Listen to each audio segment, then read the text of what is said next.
These are the very first notes for AP Gov, and it's kind of just like how do you describe America's government, sort of? And so it's actually 2 notes in one, but we're just going to finish the first one and probably not start the second one. So democracy in the U.S. All right, so the word democracy, who's in charge in a democracy? Who has the power? What do you think? The people do, okay? So democracy means rule by the people.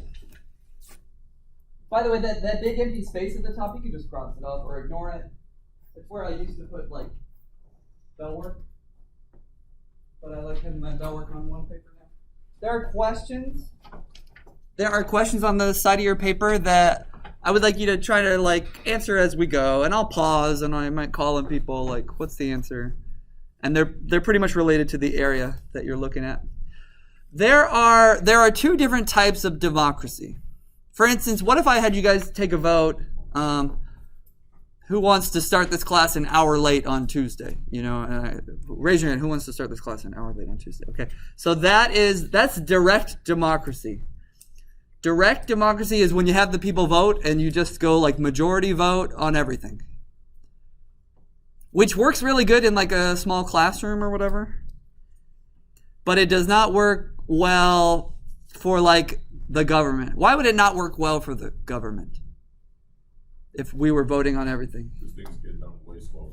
Yeah, I mean, that's a lot of stuff to vote on. Imagine if you had to vote on, like, there's going to put a street light at Sumner and whatever. It's like, that's kind of, like, tedious. Like, I'm good. I don't need to vote on that. Or imagine if you had to vote on, like, nuclear weapons safety regulations. Like, are you prepared to do that? So instead, in America, how do we practice democracy? We don't vote on everything, but who does? What'd you say? Supreme Court, local government. So, like, we give the power to others, right? We give the power to others. And so this is what we have in America.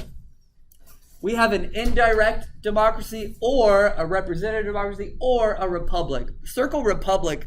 I feel like that's the word that best describes what we have in America. So in America, we have like Congress people, right? Like someone from the House of Reps and the Senate, and they vote on our behalf. And we elect them, and if they're bad, then we pick somebody new, hopefully. And does anyone know our local congressperson? Ken Calvert, very good. Yeah, he's our local congressperson, and he votes on stuff. And if we don't like what he's doing, we could remove him or vote for somebody else. So what type of government does America have, everybody? It's the first question on the left. What is it? Republic is the best answer, but you could also write indirect democracy or representative democracy. Part of this is that our founding fathers didn't really trust the people. When I say our founding fathers, who do you think I'm talking about? Who are some dudes that like made our government? Washington. Who else? Franklin and Jefferson and Hamilton and Madison. Very good. Okay.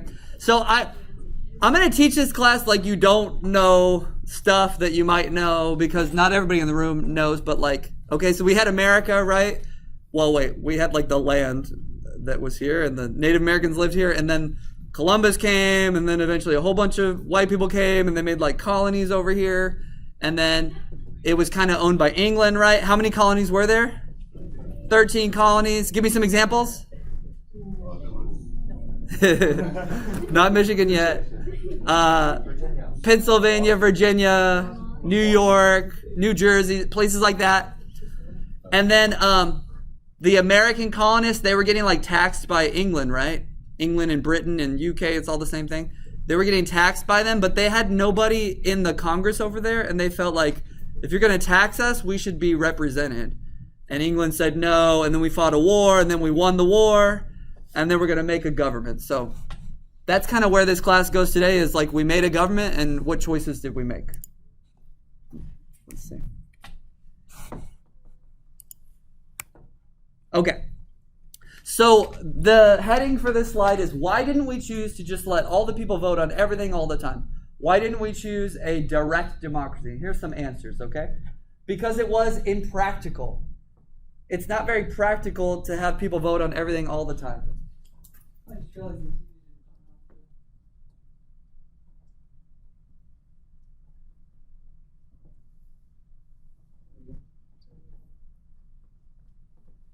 to look behind you.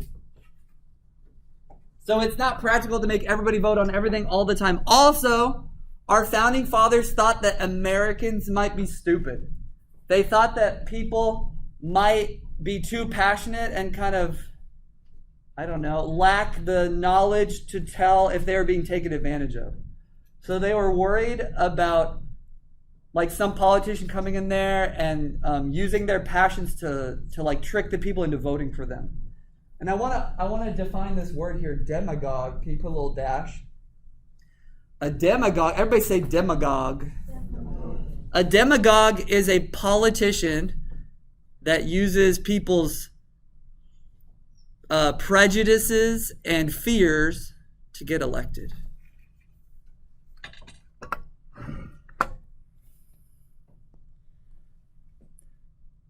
A politician that uses people's prejudices and fears to get elected. So, and our founding fathers were worried about us electing a demagogue because they thought that people were kind of dumb and they might fall for like some tricks. Also, I know this is weird, but like, can a group of people ever make wrong decisions like as a group? Right. Yeah, they can, right? I'll give you some examples. Again, we're talking about why didn't they just let everybody vote on everything? Why didn't we have a direct democracy? Like Greece had a direct democracy. Why didn't we? Let me give you some examples when everybody voted on something and some like messed up decisions were made. What we see oftentimes is that the big group will punish the small group. So in 2008, California voted on a proposition. Gay marriage had been allowed for like 6 months, and California voted on a proposition to end gay marriage. And so all these people that had like planned their weddings and stuff, and it all had to be canceled because we banned gay marriage for like 5 years until the federal government stopped it. Another one that's even more kind of mean is, you know how like a hot issue is like illegal immigration or like undocumented immigrants or whatever? When I was a little kid in elementary school, California passed a proposition that said if you don't have papers, if you're not a citizen, then you can't go to the public school, you have to stay home, and you can't go to like the hospitals and stuff. You're like not allowed to use it. That one was pretty messed up. So that's a good example of like when you let people make decisions, they'll often be really mean to the smaller group and do mean stuff. That proposition, the second one, got struck down by the courts as too messed up. Okay. So instead we chose to have a republic with representatives. Everybody's spelling this in, right? I never really like explained. So we have a republic with representatives and they vote for us. And hopefully these guys are like, and girls are like pretty educated and not making bad decisions.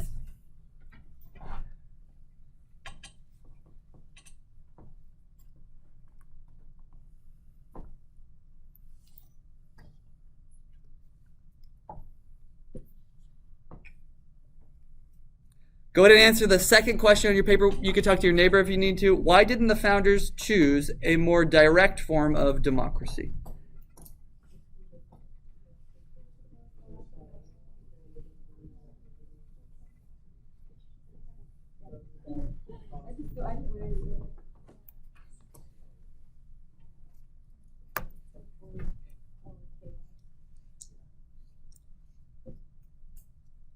And what's an answer to that question? Jackie, what do you think is an answer to that question? It's kind of practical. There's a lot of people. Yeah, it's not practical, especially back then before the internet. Josh, you've been on your phone a ton. I want it in your backpack, please. Okay, let's look at some like theories about democracy. I don't know. This is just different like little. It's basically like vocab you need to know. Participatory democracy means that. Do you think that American leaders are influenced by what the majority of America wants? Like, if 80% of America wants something, does it often happen? Yeah, kind of. Not always, but a lot of times. This next one's real important. Our founding fathers they were like elitists a little bit. And they believed in elite democracy, that the people that make decisions should be kind of like the best and the brightest and like the rich white dudes. Like, this is them talking, not me. That's what they thought. So they kind of thought that a small, elite, smart group of people should lead the country, not the average Joe. it's kind of weird teaching AP Gov because your whole life you guys were raised in like elementary school and stuff. The founding fathers were like perfect and nice, and they gave us freedom and all this stuff. But actually, the reality when you look at it is they didn't really trust Americans that much, and the people made them nervous. So you need to know an elite is a person who possesses like a lot of power, in this case. And our founding fathers, they kind of were elitist. They thought they wanted like those people to be voting and not so much the average American. We already answered these questions. Yeah, and then Jackie just answered that question for us. Here's some more just vocab terms, not super duper important. We could have gone with something called Marxism. What's Marxism? Communism, yeah, but we did not. We could have gone with something like socialism. We could have had like a military-run country, which many countries have today, actually.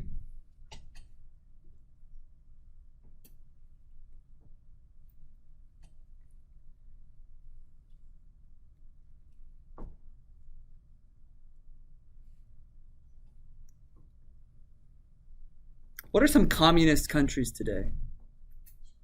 China. Not Russia anymore, but it doesn't make them good. they're like an oligarchy in Russia with a sort of mini dictator. What about North Korea? They're like the craziest, the zaniest. And how about Cuba? But even then, like Chinese communism is different than like Cuban communism and very different from North Korea that's like very authoritarian. We could have gone with socialism. In a socialist country, they tax the people more and they provide more services. After World War II, many countries in the world became socialist, like England and France and Canada, and Germany and Switzerland, Norway, Finland, like all those kind of European countries. So in America, I want you to think about America versus Canada, for instance. In America, you have lower taxes, so you get to keep more of your money. So the people in America, like the richest are richer here. The richest people in the world live in America. Like we have the most billionaires and stuff. We also have a lot of poverty in America, right? You've seen a homeless person? Does Eastville starting to have some homeless people, right? I see it a little bit when I go shopping and stuff. We have, like California has a major homeless issue. My point is in America, you can be very poor and you can be very rich. But in England or France or Germany or Canada, they kind of narrow the scope. Like the very poor have a better life. They're given maybe a free apartment or something. But the super rich are taxed a whole bunch and they become less rich. So what, like J.K. Rowling or something, like the author of Harry Potter? Instead of being a billionaire, she's maybe like a 500 millionaire instead. Okay, so they took like half her money. But the people of England and Canada and France, they get free health care. They get free college. I mean free, like paid for by taxes. And the homeless are like given an apartment and stuff. I want you to talk with your neighbor. What system do you prefer? The type in America where it's like take care of yourself and you're going to keep most of your money? Or the socialist way of like, we're going to take half, but you're not going to have to pay for college, not going to have to pay for healthcare, not going to have. Okay, so ready, set, go. Discuss. What do you think you prefer?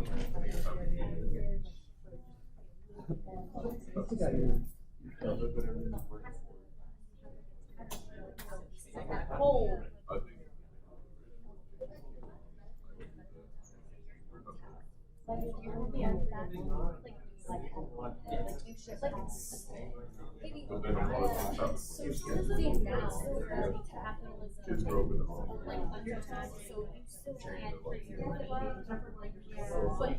If I had to make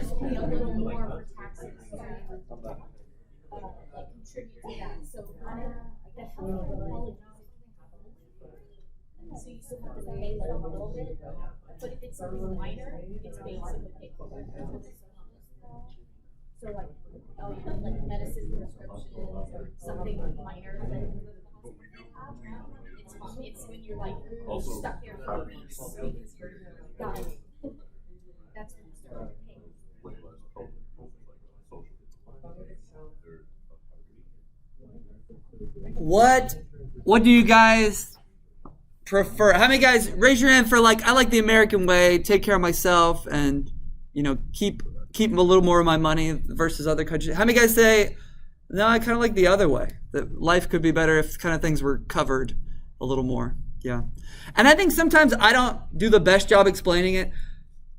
I feel like if you picked me up and put me in Canada, the amount of taxes I pay is actually like pretty similar in either place. But the rich people are paying like half or like 60%. Like we're talking like many, many millions of dollars. They're paying like 60% of their salary into taxes. Where like with me, they would mostly, it would be real similar to what I do here. Because I'm already paying. When you add up the federal tax I got to pay, which is like 20%. The state tax I got to pay, which is like another 10. The sales tax on anytime I buy something is like another 8. Like we're approaching, that's almost, well, what is that, 30? That's like 40%, 38% I'm paying in taxes already. So it's not like my taxes are super low. You know what I mean? Okay. Boop, boop, boop. Okay, just another vocab term here is pluralism or pluralist. It's just another point of view about America. And what it means is that we have a lot of freedom of speech in America. You have your First Amendment, and you can say and fight for whatever you want. You can fight for like I want gun rights. You can fight for like I want people to not be able to buy guns so easily. And here's what the definition is, if you just pay attention for a second, that we all have so much freedom of speech that it leads to like a kind of equality, like that no group dominates because there's like this perfect chaos of freedom of speech that nobody can like win the competition because it's just like all these voices. And I would say this is like a good thing. Can you put parentheses by the word? Like it's good that there's this balance and that no group dominates. It doesn't mean that this is true. This is like a theory about America. Like if you want there to be equality, give like lots of freedom of speech and let everybody just fight and it'll lead to this balance. The next phrase though is a bad thing. It's called hyperpluralism. That you let all these groups fight and it's gone too far and now like nothing gets accomplished. Like we've reached gridlock. What time is office hours today? 9:30, 9:40-ish, something like that. So hyperpluralism is bad. Can you write bad by it?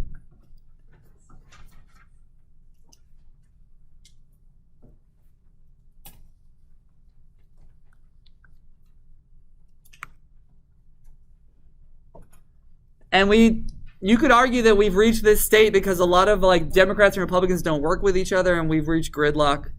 This is Obama, the president, and then the Speaker of the House, and they did not get along with each other. And it's the same for under Trump, and the Speaker of the House is Nancy Pelosi, and under Biden, and the leader of the Senate is Mitch McConnell, so they don't really get along. Okay, here's a brain break, a little brain break. Boom, boom, boom. Come on. That looks bad for you. Like your brain stem will get jostled. Woo. One more time.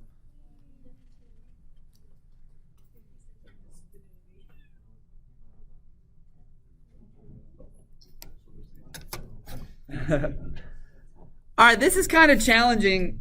I'll see if you can get it. Of all the theories we talked about, we talked about circle, we talked about majoritarian, or go back to the front page. We talked about majoritarian.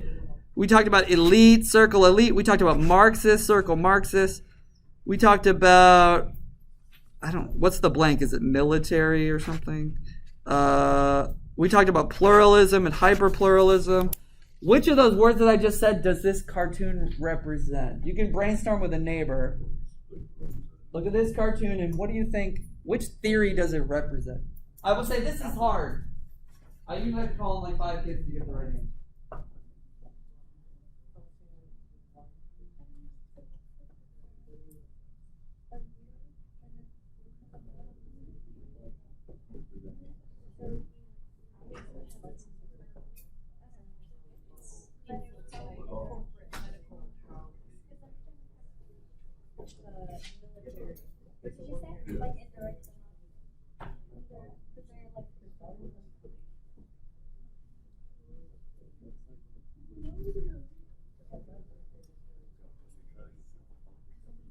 Anybody want to take a stab at it?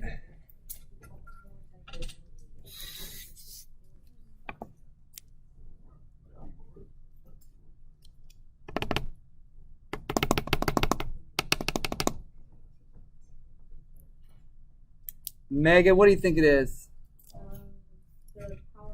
Very good. That is correct. Why is it elite theory? I mean, just look at this and tell me why is it. What is it about the picture that makes it seem like elite theory? It's all working class people. Well, And then versus what? a suit and cufflinks. Yeah, a suit with a cufflink. That's a rich guy, like businessman. I think sometimes, I don't know why, but a lot of kids, they just see it as like, we're all united, and they just see like everyone's fighting for their right. But instead, like, what does the big hand tell you?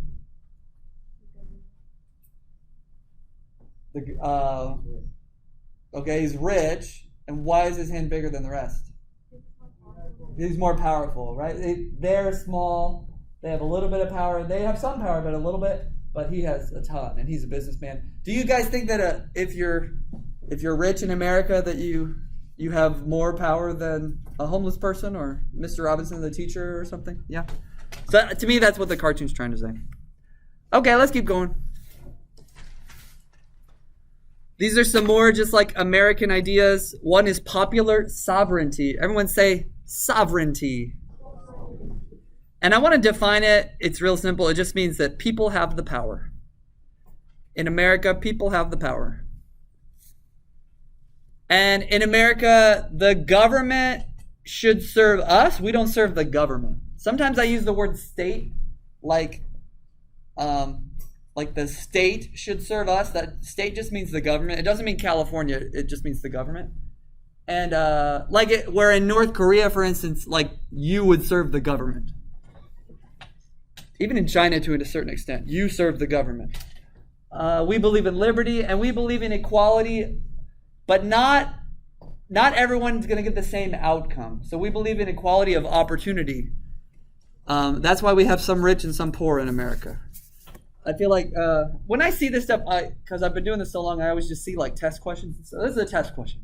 America does not believe in, and then the answer is the equality of outcome, like that everyone's going to make $117,000 a year. Like we don't believe in that. You're going to have some people poor and some people rich. That's kind of like America. Turn to your neighbor and discuss. Do you think that you can be rich if that is something you super duper want in your life? Do you have the tools necessary, the opportunity to be rich? Discuss with a neighbor. What do you think?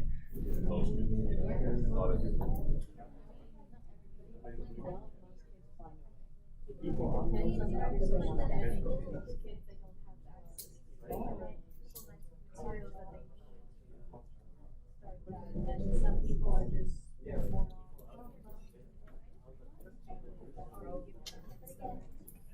Tyler, you gotta talk, man. Paris, talk to Tyler.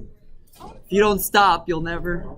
I know, but I haven't seen Tyler talk. You did? Okay. Like right here. Yeah, whatever. Yeah.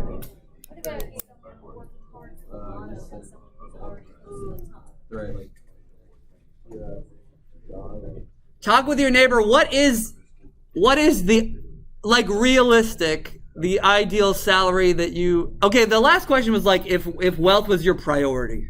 Like for me, I think I could go out there and make more if I wanted to, but like I want a balance of like what I enjoy doing that still pays well enough. Like, you know, I don't want to, like, I could work 80 hours a week somewhere else and make a lot of money probably, but I want something with a good balance for like my home life.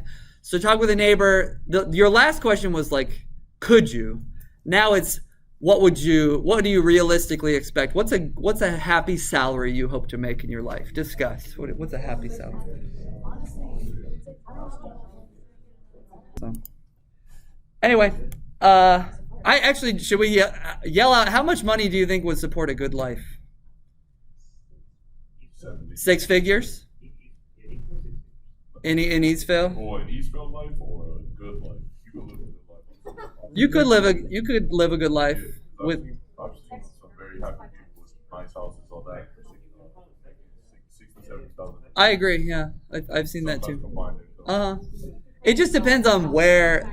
Life in Southern California is very expensive, you know. It depends on where. My cousin moved to Kentucky Oh yeah, out there 60 or 70 would be great. just above minimum wage here for like 4 years. Kentucky bought a whole house of cash. Right? It's crazy, right? Yeah. You get a full 12 acre land. Right. $100,000. Yeah. My sister out here, I mean she's older than me, and she was just kind of like living check to check and renting a house in Rancho. And then she took her same job, and they opened up an office in like Charlotte, North Carolina, and she moved there like a year ago, and she bought a house, you know, like she doesn't have to work as much. Like life is a lot different. So, but she lives in Charlotte, North Carolina. I think California's pretty good. You know, there's a reason why it's expensive. Like it's a really nice place to live too. You can, in an hour you're in the mountains, in an hour you're at the beach, in 4 hours you're at Vegas. You know, we have a lot of options. So I get it.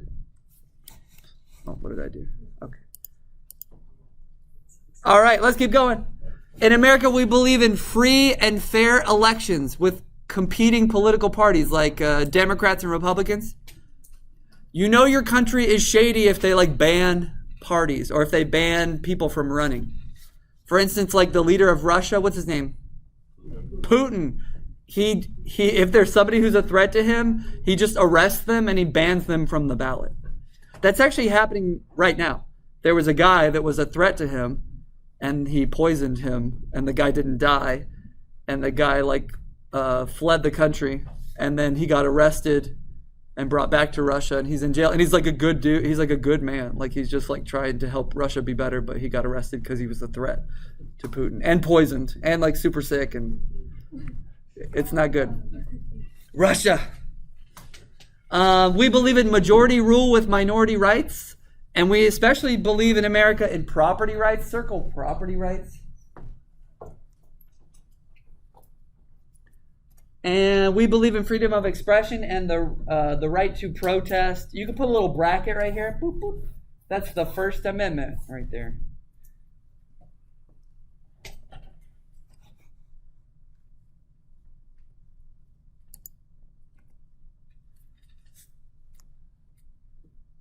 Okay, it looks like those were all filled in for you, huh?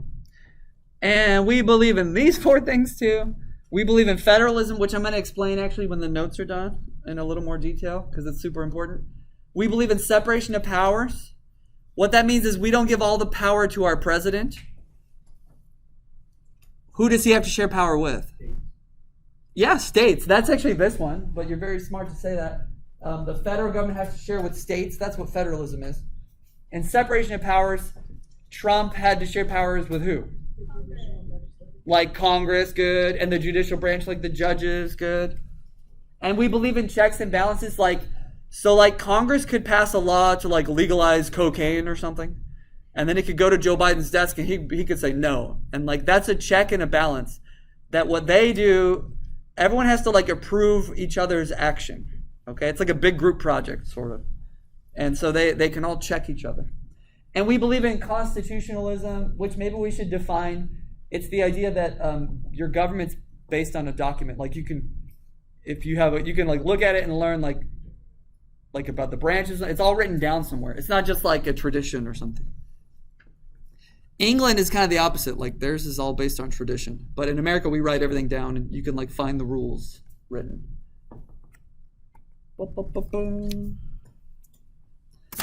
Looks like it's question time. Take a moment. Let's see. 1, 2. Okay. There. I accidentally repeated a question on the front. Just answer again. And then. Okay. It looks like just the one, right? In what ways is the American government pluralist? So pluralism means many voices trying to like create a balance. So what in our Constitution allows there to be many voices fighting and arguing? Freedom of speech is correct. Yeah, the First Amendment. So write down freedom of speech or the First Amendment.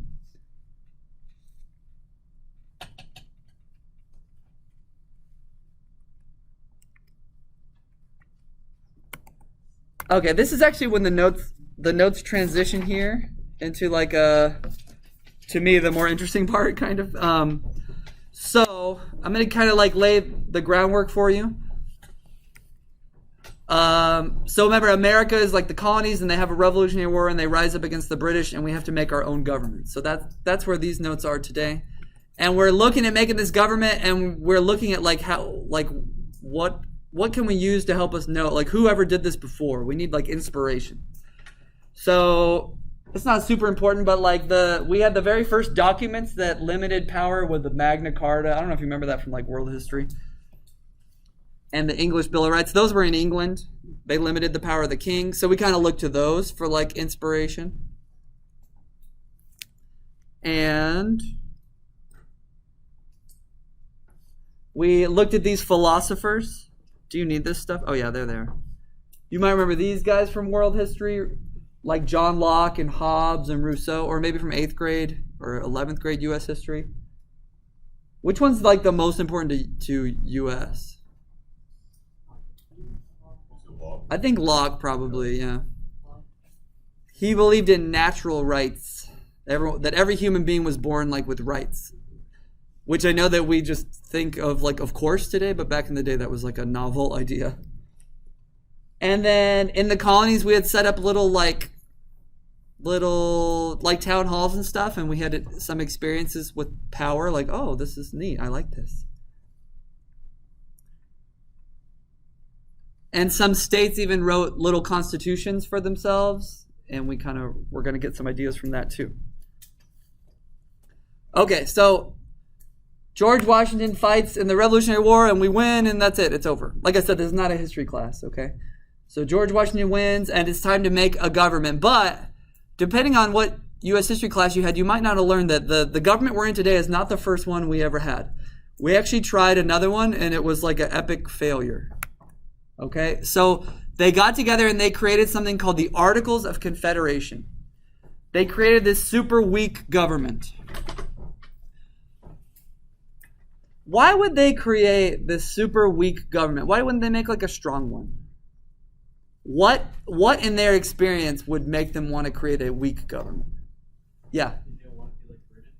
Yeah, all they had ever known was a king, and he was strong and he was bad to them. And so they wanted to make something weak on purpose because they were so fearful of life like the king. So they make something called the Articles of Confederation. How many colonies were there?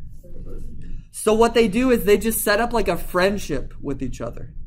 It's like a loose friendship, and it's like 13 different countries that are just cool with each other. And the results are pretty stupid because like New York has its own money and New Jersey has its own money, and there's not one big army. So let's look at the bad stuff about the Articles of Confederation. It had no power to tax.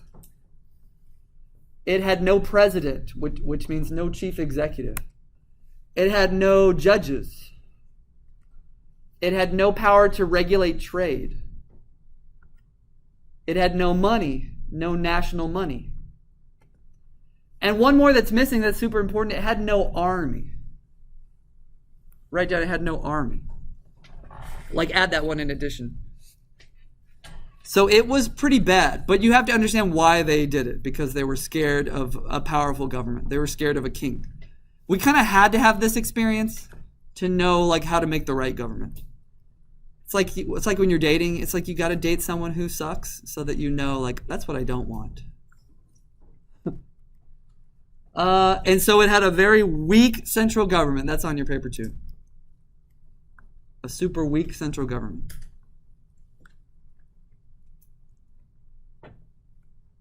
Oh, another brain break.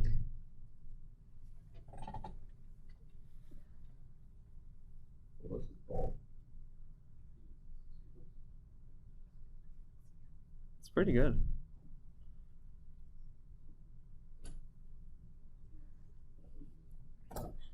Yeah. Go ahead. So here's what happens. The government is going, I don't know if it's like for 8 or 10 years or something. I better take this away. You're going to stare at it. The government is going for a while. It's like not a success, but it's not so bad that they're doing anything about it. And then, okay, so I told you the story of the Revolutionary War. and George Washington wins and all that. Like during the war or before the war, you had like farmers working on their farms in America, and then they had to like stop farming and get a musket and go fight in the war, right? And while they were gone, they didn't earn money from their crops, and probably the crops all like died and they missed the harvest or whatever. And so their farms made no money, and they came back to all this debt. Like they couldn't pay for their house anymore. They couldn't pay for their farm anymore. But they felt like, hey, Massachusetts, I fought in your war. Like you should have my back. Like you should cover my debts, or you should forgive my debt, and then I can live life like normal. But Massachusetts said no. And so the people rose up like with their guns, and now they're fighting against Massachusetts. This is called Shays Rebellion. The leader was named Daniel Shays. So the thing that it took to show us that the Articles was bad is when these guys rose up and made a little mini army, and we had no ability to defeat them because we had no national army. Like Massachusetts had an army, but it wasn't big enough to defeat the 1,200 farmers. They did eventually get defeated. I even think Washington joined in, which is kind of messed up. Thanks a lot, Washington. But what this did, there'll be a test question. What event made us realize the Articles was a failure? And the answer is Shays Rebellion. So make sure you know the name, Shays Rebellion. It was a failure, but it made us realize the government was not good. So it's time to get together and write a new constitution. So they're going to meet again in Philadelphia. And they're going to write a new constitution. Look at this diverse group of men. Look at him. He's got a tan. So that covers. He's just in the shade, maybe. They were well-read. What does that mean? Educated. Well-bred. What does that mean? You're white. Every class, that's how they've answered that question. They were well-fed, rich, and they were well-wed. That's the best answer I've got so far. Very good. All right. So some people in the room that you might want to know. Madison, he's kind of like the father of our Constitution. Washington was there. You know that Washington, he wasn't like some genius who helped write the Constitution. He was just like an army dude. But he was there with the gavel, like order, order. Franklin was there, but he was pretty old at this time. He was about almost dead. So he was just like barely there. Morris was there. I'll never talk about him again. Alexander Hamilton was there. They wrote a musical about him. He's fighting for a very strong government. We'll talk about him a lot on Tuesday. There's me without a beard and before laser eye surgery on a trip with students to Philly. So you might have noticed on that survey the other day, but I'm thinking about setting up a trip to the East Coast. I just need to know that it's not going to get canceled by the coronavirus. But I mean, things seem like they'll be okay. But it's so hard to predict what March and April looks like of next year. This is not super important to the class, but all these words just say that this guy, Charles Beard, wrote a book. And in his book, he said, look at the guys that were writing the Constitution. They were a bunch of rich white guys. And so they created a government that benefited rich white guys. So it's just one way to look at it. I don't know if you agree or disagree. But is there any class of people that's doing better in America than a rich white guy? So this guy argued that if you look at the people in the room, that they wrote a constitution that benefited them.